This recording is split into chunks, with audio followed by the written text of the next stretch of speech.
Okay. All right. So, again, I know you mentioned Winfred Bevan's book on Marks of a Movement and kind of how to weave that into the elements of the outline. But mainly, it sounds like the main thing you're focused on is sort of uh, what what is transformation, then what kind of discipleship leads to that kind of transformation. Is that what I'm hearing? Yeah, I think that's true. And I'm not even sure about what, I mean, maybe not what kinds yeah, yeah, it Yeah. does. I Yeah, mean, you're right. yeah, and let me just name it because and again, I keep at this point in the program, this is where relying on the outline that you turned in to Josh is very important for me to know kind of where the gaps might be as you go into Yeah, summer after this class is done as well. And at least you mentioned there that you were hoping to develop a curriculum, an 8-12 month plan for small yeah, groups to follow in the yeah, church. So, I mean, if you're going to do an artifact, and I think I'm recapitulating a conversation from our last time, but I don't think I recorded last time. I had said, you need to know what kind of small groups right. really do this kind of work. I mean, so you're begging the question, a small group curriculum will do the work. And so I'm going, okay, so what kind of curriculum? Either that, I mean, let's just use your language. Movement is a much broader kind of framework, but I'm hearing that there might be uh, wisdom in that book that could be there to say this is how other movements employed an approach, but I'm not hearing you, for instance, arguing the need for field preaching as a part of this. But um, so that, but really, you're trying to think about how do you learn from that book to help inform at least a strategy that we're hoping you'll be able to employ this summer as you're trying to write toward your dissertation. Right? Does that make sense? It does, yeah. And I've already set up some meetings. I'm actually working with oh goodness. It's early on it's early on the day after Easter. My mind's getting in gear. I'm Okay. actually working with Jeff Stark. Um, I'm working with Jeff Stark when it comes to do you know Jeff? I do. I know him as a church planner and a church growth guy, not necessarily as somebody who's done a lot of work in small group thinking and Yeah, formatting. So I mean, I don't mind you working with Jeff as long as you keep the main thing the main thing. So well, and I'm gonna um, keep. I agree, and I'm gonna continue to work on that. I think he'll be a worthy person to have this conversation with, helping me through that, and so I think he'll. But anyway, I've already set some time up where we've already begun some of the process of this conversation and beginning to look at that big picture as far as curriculum. And I think what I would like to do is just kind of begin to build that, and then keep touching base with you just to be sure I'm staying in line. okay, so let me just ask. I'll ask it's not a priority question, but it's a prior question that leads to the priority question. Are you thinking about Jeff maybe replacing Mark as your second reader over Um, for the you know, for the dissertation?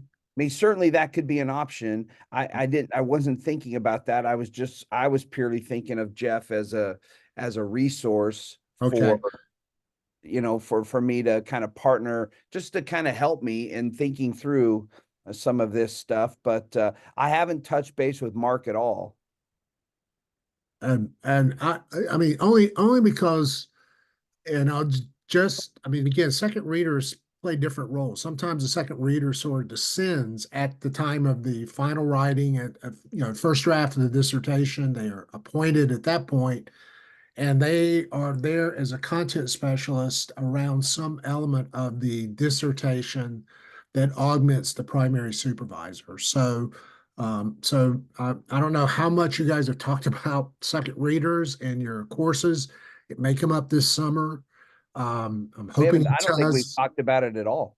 Okay, so one thing is that I know with Mark, you were originally before a lot of the other issues came up, was his sort of his understanding of different models of congregational education and approaches, and he was actually going to be working on a book And that was looking at the congregation as a whole. Now we're 2 years down the road, and you're more focused on a small group curriculum, which I don't necessarily have a problem with in light of if you're trying to build this out of, well, principles that Jesus modeled, I guess might be one way to say it, Yeah. in and with his own disciples, as opposed to what he modeled with the children of Israel, say, for instance, the teaching of the Beatitudes. But at least that piece of what Jesus did in a kind of relationship with a group of disciples, again, not apostles yet, might be again a part of the natural flow. I'm trying to keep your whole dissertation together of a kind of natural flow of what's going to come out of this. Yeah. Um, but that means that I mean I have written on the disciples, so I'm perfectly fine to kind of fill in that piece. It's kind of if Jeff is just a resource, but I we're would love to. I mean, I would love to see Jeff. And now that I'm hearing you talk about it, I would love to have a conversation with Jeff and just see if he would be willing to be a second reader for me, just to. Again, I'll be honest. I haven't had a ton of conversation of the other than what I've talked to you about with Mark. I haven't had any conversation about the purpose of second reader, how we can utilize it more, how we can, that. So it's just kind of been hanging out there. well, And I, so, and originally I wasn't too worried about it. I mean, Mark and I tend to think a whole lot alike when it comes to Christian education, and Wesley. So I just saw him as a local mentor oh, that you I'm could with you. use. I'm But, with you. Yeah. but if you have engaged him, say within a year, uh, Right. and now we're getting ready to move into a different phase where whoever's going to read this is going to adjudicate it. I want you to be thinking, and this is a prior, not priority. So I'll come back to what you're writing this semester as priority. Yeah. I want you to be thinking about why Jeff, what specifically does Jeff contribute to this conversation in a way that qualifies him to be a second reader to validate your work over time. So it's one thing to just talk to somebody that shares your heart. It's another thing, and I know I like Jeff. We haven't engaged a lot, but we've engaged some. I've always tended to see him more as a church planter and a pastoral leadership specialist, not necessarily in the field of discipleship and Christian education.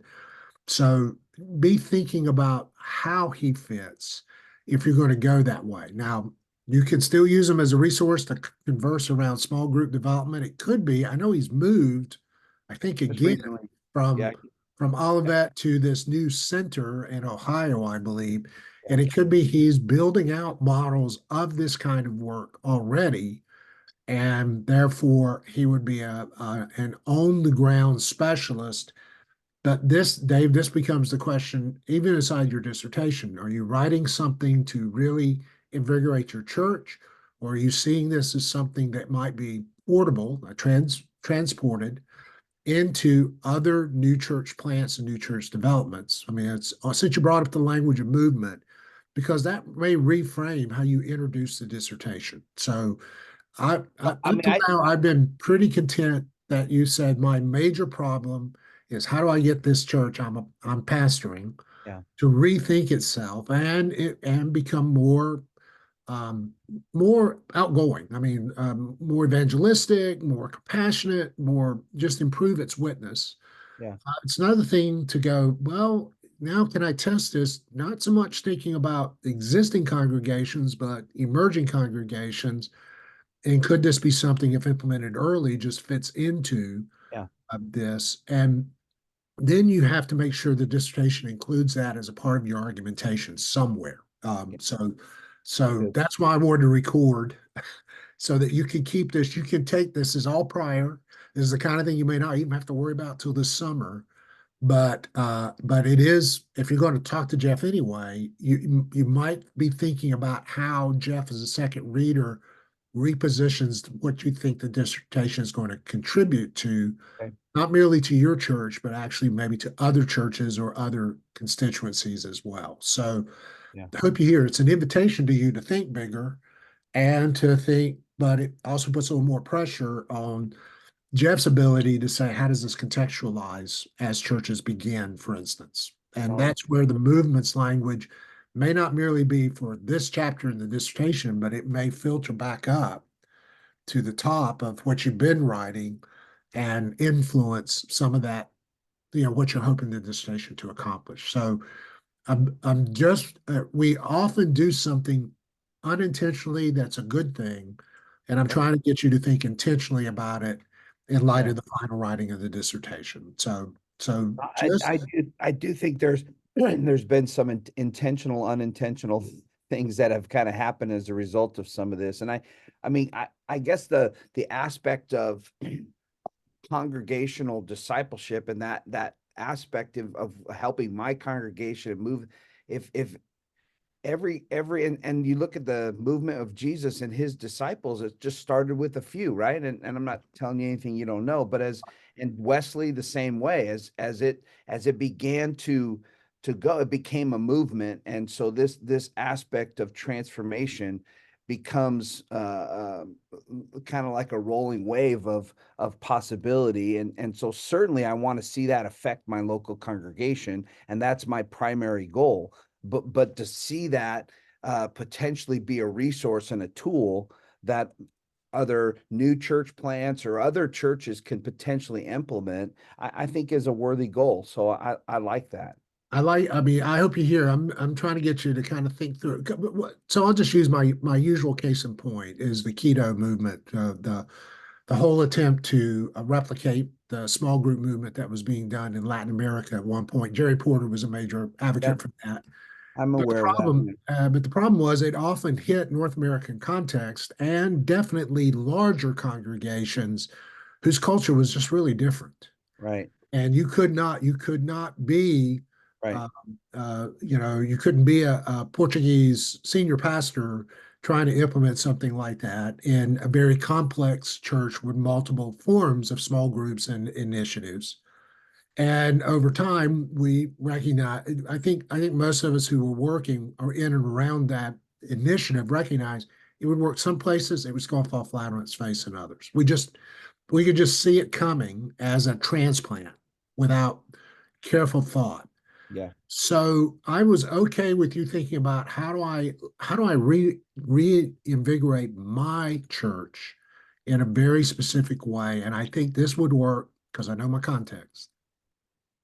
It's another thing to say, um, and I don't mind portability that it may help certain churches in certain settings. So I hope you hear that.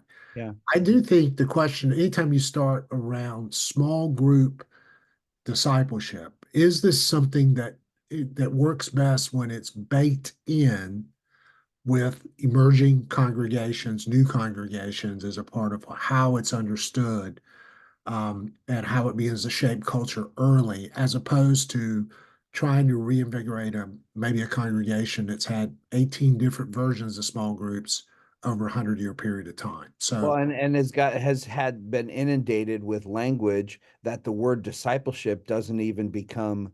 I mean, the word discipleship has so many definitions in people's minds that it's almost like a bad word to use. That's yeah, what I discovered. yeah, it's not a technical term, but it's a squirrely word. I mean, it does feel like jello on occasion. I'm a big believer in the term, obviously, but Well, uh, I mean, every book, but listen, most of the books I've read, I found this interesting in all my research over these, if I've learned a lot of things, and it's been really a great couple of years for me to dive into this. But one of the things I've learned is the fact that even amongst a lot of the scholars and writers, discipleship just all takes on different definitions. right. I, so So I'm even with all the scholars, you're just like, okay, can someone please nail down what the definition of discipleship is and such? yeah, And everybody has kind of a different, kind of thought on that. right. And so I hope you hear, I'm a big believer on the word. It doesn't necessarily have to be used. I'm a bigger believer on the concepts underneath it Yeah. that guide what we're doing. Whatever whether you call it formation or whether you call it Christian education. I mean, I'm deeply aware that my own tradition reinvents terms. But I mean, come on, you're also taking on sanctification. Give me a break. I mean, Right, right, you right. know, I Right, mean, right, exactly. you Yeah, know, what the heart of transformation yeah, is saying. Exactly, yeah. exactly. So I mean, by the time it's over with, Tom Noble's going to have 9 volumes trying to do this. So I do not Right. want you to go there. So let's I'm just not going there. I'm not going okay. there. And that title of that I might outline transformation of the heart. I may shift that title of that just to bring some clarity and simplicity to it. Because the idea is I don't want to tackle something that ends up being like I can't just can get my arms around it in one research paper, Right. or for And that matter, one dissertation. yeah, okay. So let's move to priority. Let's talk about your outline for a couple minutes. And Okay. in looking at it, number one, and I hope you hear, I don't mind this outline. So it's kind of, well, if we understand what transformation is, then how do we begin to shape an approach that encourages transformation through translating gospel principles into contemporary culture that result in discipleship relationships Yeah. and empowers and sending disciples. So I can almost see the introduction talking about those 4 big talking points. Now, this is where transformation language, even the language of sanctification, I'm gonna get you to just acknowledge early that you may not try to take on every aspect of transformation, but you are asking the question, how does transformation, and you can still say of the heart, Hmm. lay, finally lend to empowering and sending disciples? So there would be transformation of the heart that might lend people into being more pure than other people, or it might lend people to be more um, knowledgeable than other people. Though Wesley had a problem with that. But what you're trying to do is say, is there something within this aspect of transformation that really ultimately empowers and sends disciples? So remember, we talked last time about what is transformation and then what is the fruit of Yeah. that transformation. Yeah. So it might mean transformation is about the totality change of who I am, but that fruit lends itself to being sent. Yeah. And And it's that's, I mean, I know that's been the thing that's been driving you nuts from the very beginning is that there's a lot of models of discipleship that just make people very knowledgeable and very pure and set right in their Sunday school classes and don't do a blessed thing as a right, result. right. So you're trying to tease out of this whole conversation around transformation. How do we understand it in such a way that we know that at least the fullness of transformation has not occurred until there is an impulse outward? Historically, that's been called Christian witness. That's a Sure, big word. sure. But if you want to use the language of evangelism and compassionate ministry, just being sent into the world and inviting people into this journey of transformation. I do not want to water down your desire to see this as a part that our evangelistic impulse Yeah, is out of God's transforming work in our lives. Does that make yeah. sense? Oh, well, and exactly. And the thing that's just kind of bubbling in my mind as you say that is just the fact that it's in the going, or the sending, being sent, that the transformation becomes, if you will, complete, or the transformation maybe becomes discovered. And so again, you look at the disciples of Jesus. It was in the brilliance of him sending them out that the transformation took root. Yeah. So I will reference my own chapter in the disciples book. It was, but even then, in the Gospels, Jesus has this really bad tendency to remind the disciples, "Don't get no big head over Yeah. what you saw happen." So, I mean, humble evangelism might be a part of the conversation as well. Yeah.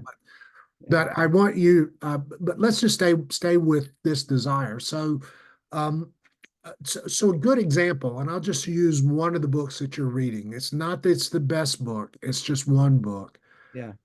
James Loder's Transforming Moment. If you remember in his cycle, if you've read that at this I point, have. Yeah, I have. Okay, so I mean, he even has a circle that he sort of Yeah, takes yeah, you through.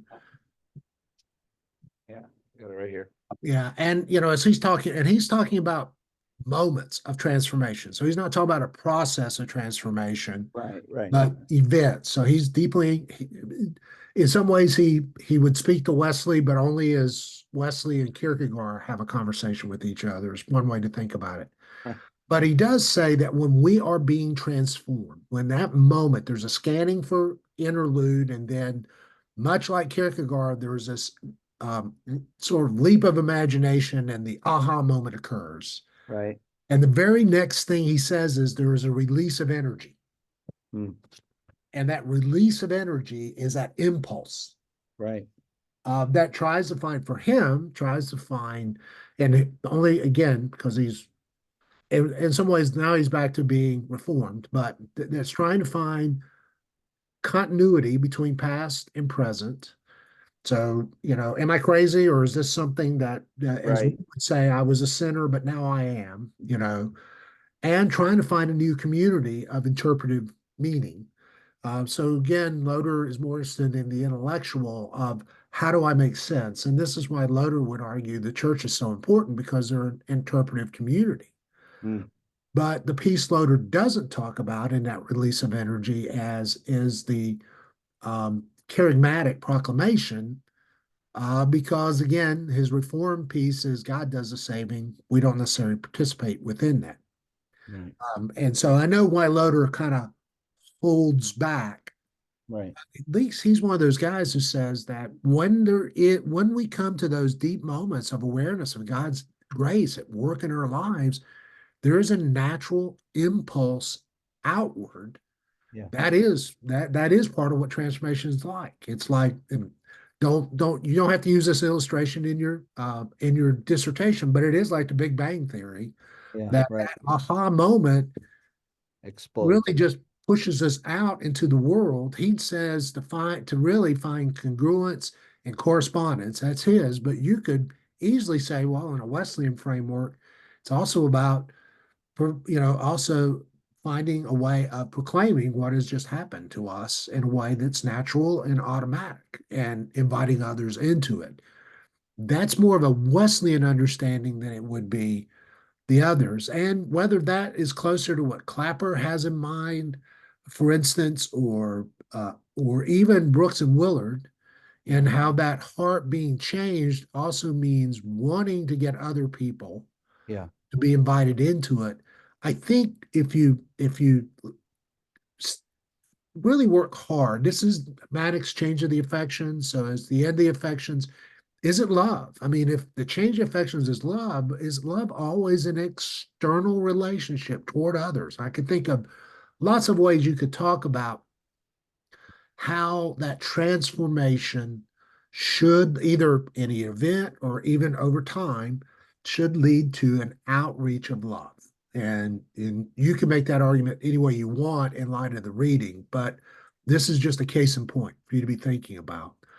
well, That, and that typically is see, that's why new believers, someone who made a new commitment to follow in Christ, tend to be the most outwardly focused, let alone the fact that their relationships are surrounded around folks who typically don't know Christ as well. But people who, so it's the renewal of that for someone who's been a follower of Christ maybe for years, it's the renewal of that commitment, that spark, hence the heart transformation, and that ignites them to see beyond themselves all of a sudden versus living in the world of me. yeah, and I think you can make that argument. So I want you to hear as you're fleshing out that first piece. Um, Even if you're talking about heart, body, mind, and strength. I mean, if you were to use that language, it's part of the crafted for care. But even thinking about, instead of what is transformation, or how does transformation lead to witness, or lead to outreach, you can buy a vow of saying, I'm not going to explain everything that goes on in transformation, but I am going to raise the question, what is it about the transformation of the heart that leads to well, not just love of God, but love of others and the desire to tell others about the love of God. And that will tighten. This is where you're starting to make an argument, not merely just a survey in literature.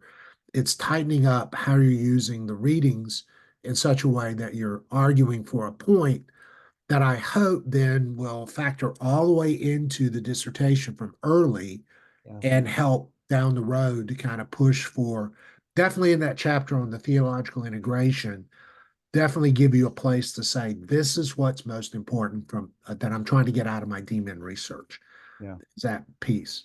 Yeah. Then Good. the other three pieces about so what does that look like? How did Jesus do that? And Right. again, the sending of the 12 or the 70 are places to look for examples of that. Uh, Right. and don't forget the 70. Don't get locked inside the bubble there. Right. And also how relationships, uh, so if you want to talk about discipleship leading to movements, that's fine. But also, you got to be thinking about what kinds of relationships lead to those movements. How do I begin to build a small group that will engender a movement? There are a lot of small groups that actually will improve. And if you're wanting to start a movement, so let's just say it that way, the small group's got to be built in such a way that it does that Hmm. instead of I want to start a small group that deepens people's knowledge in the Bible. Well, that's good, but that doesn't guarantee that it's going to start a movement. Right. Or it will help people learn how to support each other when somebody's sick. Well, that's compassionate, but does that start a movement? So you're now starting to ask, how are you building a small group that captures the energy Yeah. out of that transformation in such a way that it funnels it toward a particular goal in Yeah. service to the church and in service to the kingdom. I mean, how do you create a movement in light of this that helps to make disciples that make disciples? Right. And the question, so a good example, and I'll just use this as a case in point. So there's a lot of research, and I've done a lot of it on catechesis, which is preparing people for baptism. Hmm. Right? And it is helping them to become formed and shaped into the life of the church. And a lot of that was well thought out, early church, and it's been thought out again. But are you actually thinking about groups that sort of start, we're almost on the cusp of that moment of transformation, this period of time that is trying to harness what happens to people in such a way that when they have that moment of renewal, so you're not there to just try to force that renewal, but the minute they have that moment of renewal, there you already have a group of mind for them that helps them to bring focus and energy to that. Now, you can invite others who are already part of your church to be involved in those groups, but it's one thing to say, how do I foster a group that brings about transformation in their lives? It's another thing to say, how do I foster a group that focuses that transforming energy in such a way to lead to fresh movements of the spirit moving forward? Yeah. And you may be, you might even, this might be part of your conversation with Jeff. You may not claim you do it all, though you might say there could be some pieces, we're talking about a curriculum that help people move into the point of discipleship. But here is the key component that needs to be added Mm. that really helps them to Yeah. basically empower and send them as disciples. And what exam And this is, I think this is what intrigued me about the book on movements, and the idea of that is just the simple fact of what examples do we have out there that give us kind of some hands-on, like this has been the element of movement that kind of launched that into a legitimate movement, and what can we learn from that? yeah, and I hope you hear you're trying to say what starts a movement and how do I create an 8 to 12 month plan. And I'm just going to say, find the point of correspondence between those. An 8 to 12 month plan for what Right. I'm inside with those you. small groups. Do Yeah, you yeah, want a, because you know as well as I do, I mean, this goes back to our last year, but yeah. there are a lot of small group movements out there. Right. They do all kinds of therapeutic things. They do all kinds of things when it comes to information. But are you really trying to say that somewhere within this curriculum, and I want to be careful because right now, you're arguing that you're going to create a curriculum. You might be wanting to talk about a curriculum, not necessarily create the 8 to 12 month curriculum. I mean, do you really want to write 12 months of curriculum? as the artifact, or are you going to suggest a curricular plan? Mm, And these are the components of that curricular plan without it being, this is the first quarter of the curriculum. Here's the introduction to the curriculum. Here are the individual lessons. Here's how you teach every one of those lessons. I mean, do you want to do adult Sunday school right, curriculum right, right, for a right, right. whole year over the summer, or do you want to think more about what's a curricular plan that Yeah. that isn't quite, that's a small group. It could be still a small group plan, but it doesn't look like Sunday school curriculum. I guess the best way to say it. And I hear you. Yeah. and I'm I need to thinking, open my office door. Hold on. Someone's knocking. Hold on, quick okay, sec. Sorry, my wife. okay. Um, all right, well, I'll make this quick. So you don't have to do that for this paper, but that empowering and sending disciples in today's world, be thinking more about broad strokes at the end. This is sort of the implications and the applications Yeah. of what happens when we understand a specific aspect of transformation, the underlying principles that might cultivate that, the relationships that are needed to basically support it. So Yeah. generally, if you curate that into kind of a plan, for kind of more broad strokes curricular plan, what might that look like? If you can get that done this semester in this paper as a kind of a rough outline, you'll Right. have made a lot of progress toward fleshing out lots of other stuff Cool. as you move into the fullness of the dissertation. Does that make sense? Yeah, it does. One of the things that's kind of intriguing is just is the idea of, I started is kind of comes full circle. I started with really the idea, if you remember, really clinging on to the the the denomination's idea of the journey of grace Right. and that movement of that, and Busick's book, that really kind of fleshed the theological and kind of practical aspects of it. But what's intriguing, and this is just raw, kind of thought, kind of talking out loud, is just the fact of like, what about that resource being almost like a follow-up to that I book? I get it. So let me just say that if we were talking about the journey of grace, which tends to be, I mean, I really have no real problem with that. Right. When Scott first brought it to me, except for one little piece of the puzzle. I mean, Wesley was using the Ordo Salutis to describe what was happening to individuals as they made this journey. And so preventing, justifying, sanctifying grace, but he really wasn't necessarily talking about sending grace. I mean, what does it look like to have the impulse of this grace to be sent as a result of it? He was describing a person's journey, Right. but not necessarily their vocational call and mission.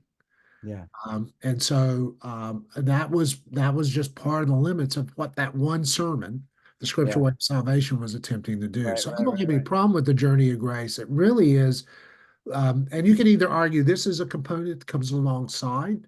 Yeah. You don't have to necessarily say, well, there's a fourth movement called sending grace, because that would imply that you have to be sanctified before you can be sent. Mm, And we know that's an ongoing journey. But you might say, what is this as a complement to how we understand justifying grace and sanctifying grace influencing our yeah. being sent and called to make a difference in the world around ourselves and our witness? And so you can borrow that. The Way, Truth, and Life, Dave's book, um, I think this would be part of life. I do wrestle sometimes with how he utilizes the language, but that's just It's not very clear. I mean, I'll say. I mean, it doesn't. It doesn't flesh it out completely in that. well, So that and I don't think Dave was intending for it to I do that. agree. So I mean, I'm not criticizing. I'm just. Yeah, I agree. that's all That's right. I'm just going to pull out that one statement. It doesn't tell us how to go and put that in a Twitter feed, just so you know. But no, I seriously, I just don't think it.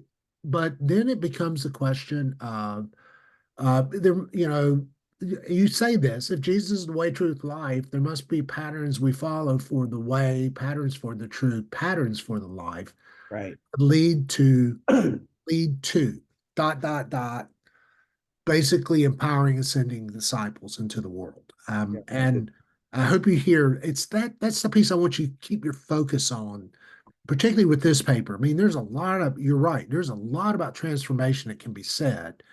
And I do believe that we need to be able to talk about what's happening to the person in order to also then have motivation for why that person ought to be Hmm.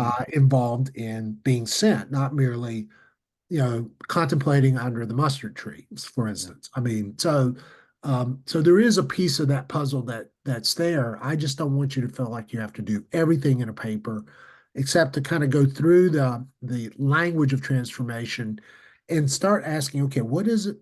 What is it within this change that's going on by the power of the Holy Spirit through the grace of God, through Yeah. the gospel message of Jesus, that is that as we are being transformed, we are being in some ways empowered to be Yeah. sent. Yeah. If you can just lift that piece up well, and then use that as the hermeneutic to say, so which gospel principles remind us of that?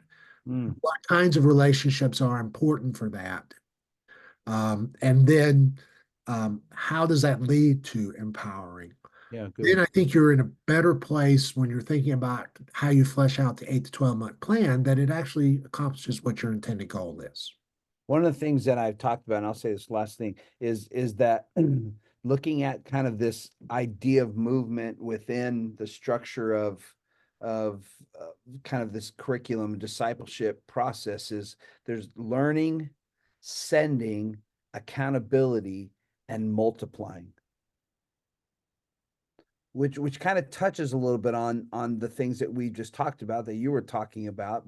But there's got to continue, the one of the mistake, I don't even think it's a mistake, but in my attempts of discipleship in the early years of my being here at this church was my intention was not just to just give them information, but that's sort of what it turned out to be in the end, because there was no sending and there was no follow-up accountability to that and no multiply. I mean, so it just ended up being information, knowledge, type Right. stuff. But there's got to be some learning in the process of that.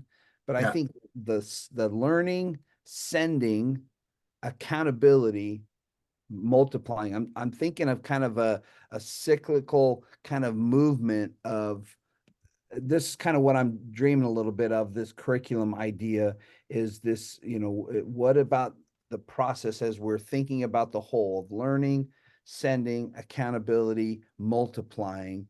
Um, and I think there's some spiritual disciplines in there. Like, what are we learning? And then kind of understanding what is it that we're trying to, what is it that we're really trying to learn? I've been kind of he's a contemporary kind of pastor leader today, but John Mark Comer really kind of talks a little bit about the life goals, that from a scriptural and historical perspective of what are some things that we could really begin to, in their spiritual disciplines, begin to put into practice and learn. And Yeah. then in the ending, there's anyway, so that process I'm kind of thinking through. I hope you hear one of the things that and this goes to my own writing that hopefully I'll get back to this summer. I think the big problem is, so let's talk about the four that you talked about. You started with learning. Yeah. So you're thinking about a cycle. So I'm just going to get you thinking today because that's what I'm getting paid to do. Not necessarily saying that's a bad approach, but what if these were overlapping circles in a Venn diagram? So historically, Christian education has been about learning. And the assumption particularly in evangelicalism, but also I would say mainline, is that as we learn, so we will do. Right. And we believe that either I believe the propositional truths and therefore I will enact on those, or I will see this. And if I were a liberal mainline person, I said, well, I will see this in the experiences of the people in the text, and it will inspire me to do. But it's always learning leads to doing. But what if doing and learning are much more closer intertwined? I mean, again, would you really want, after someone goes through a moment of transformation, unless you're saying learning leads to transformation, if after they go through a moment of transformation, do you want them to sit down and learn before they start to do? Or is there something about, and this has been the whole work in missional theology, or is there something about in our engagement We are called to be learning as we engage. Yeah, And so I hope you hear that that's good. uh, how you don't get, that you don't get stuck with the old paradox, if not that we do need to learn, but can we always assume that learning will automatically lead to doing, or do we need to be learning as we do? So there's a much more fluidity in these. I mean, how many I'm with you people with would that. you say you have to get through three steps of the cycle before you are going to multiply? Yeah, right. As they are, and you've been pastor, as a new believer, they're bringing in six people who are friends from the bar. Right. And they have just tried to explain what's going on. You're going, wait, you got two steps in the cycle to go. So, so Right. ask yourself, even as you're doing this, uh, what's happening? I mean, so as Loder describes a cycle of transformation, he actually thinks there is a kind of framework of one step leads to another. But that's so that he sees that as but it's a cycle. So even released energy brings us back to the top and new experiences and new challenges and wham. So we for him, it's like a mini explosion every time we make the cycle of Yeah. new I guess awareness. I'm saying, I guess I'm kind of envisioning something a little bit similar to that, right? So I'm sort of suggesting, but I like your idea because I think you're right. I think it's in the overlap of that.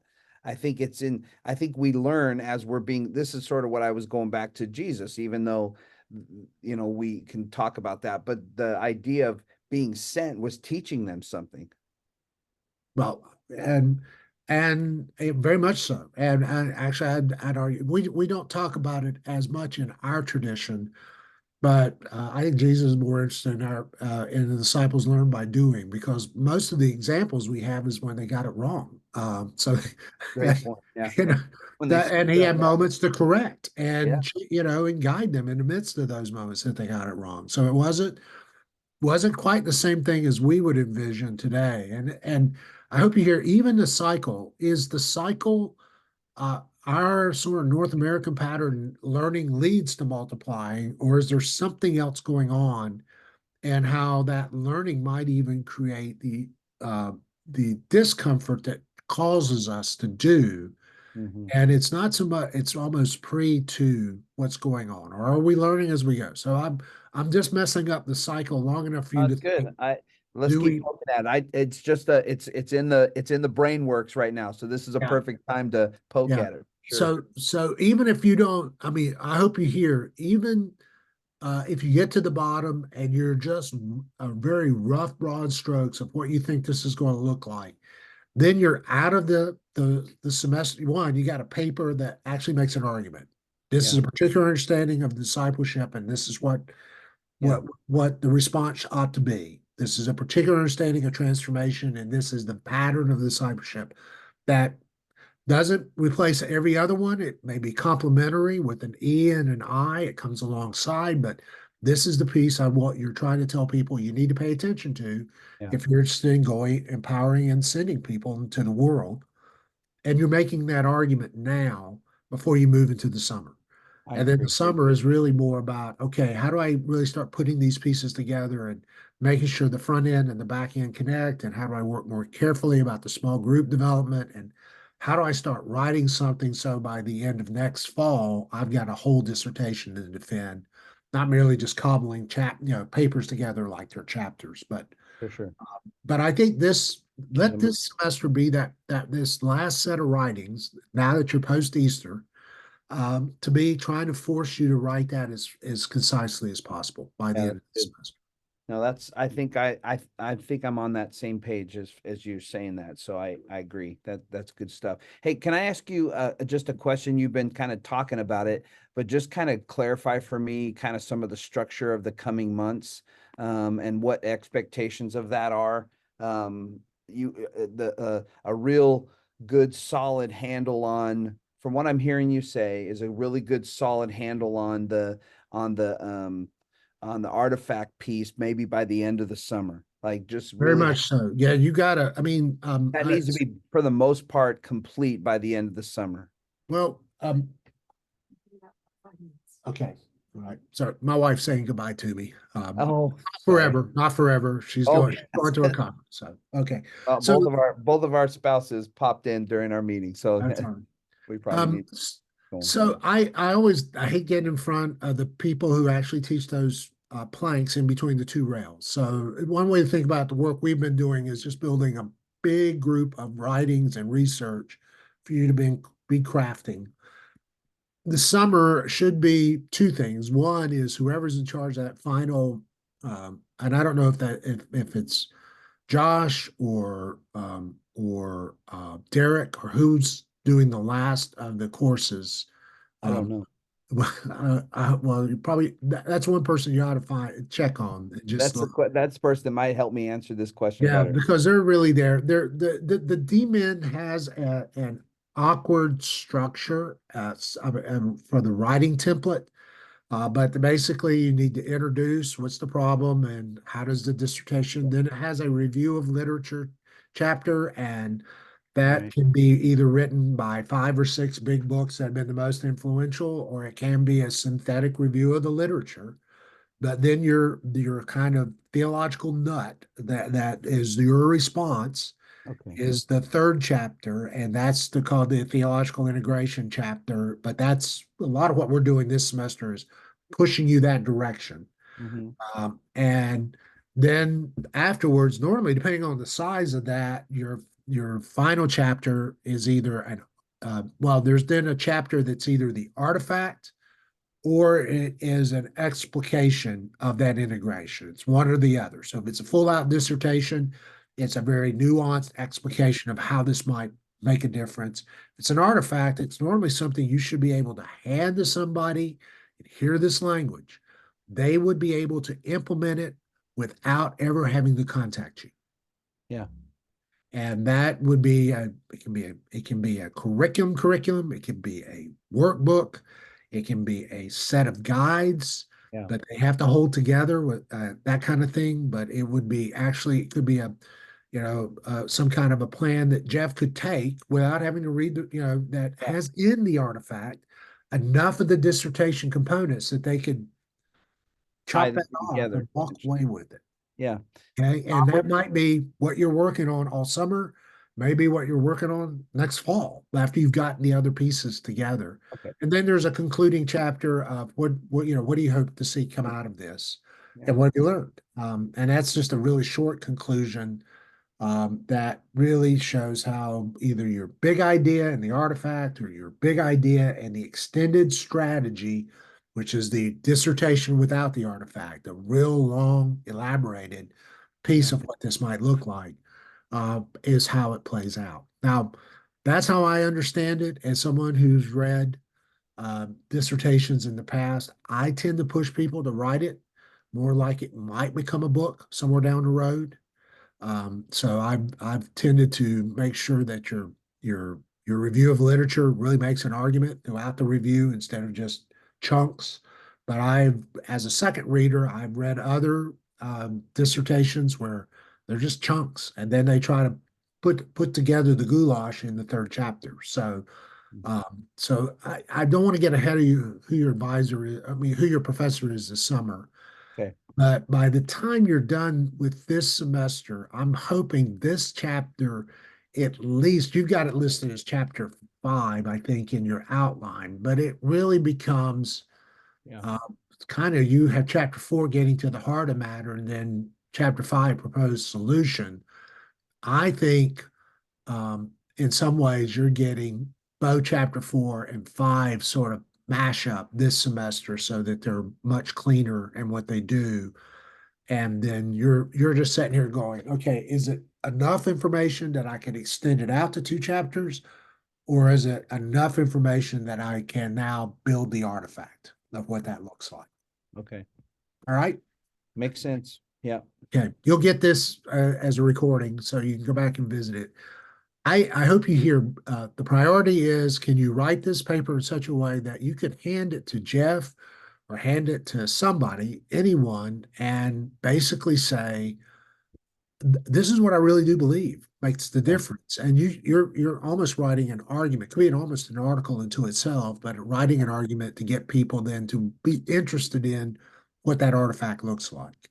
I got you. Yeah, If you can do that, if you can get that kind of a paper written over the next month, right. then I think you also will have in your head a lot of these general ideas starting to coalesce.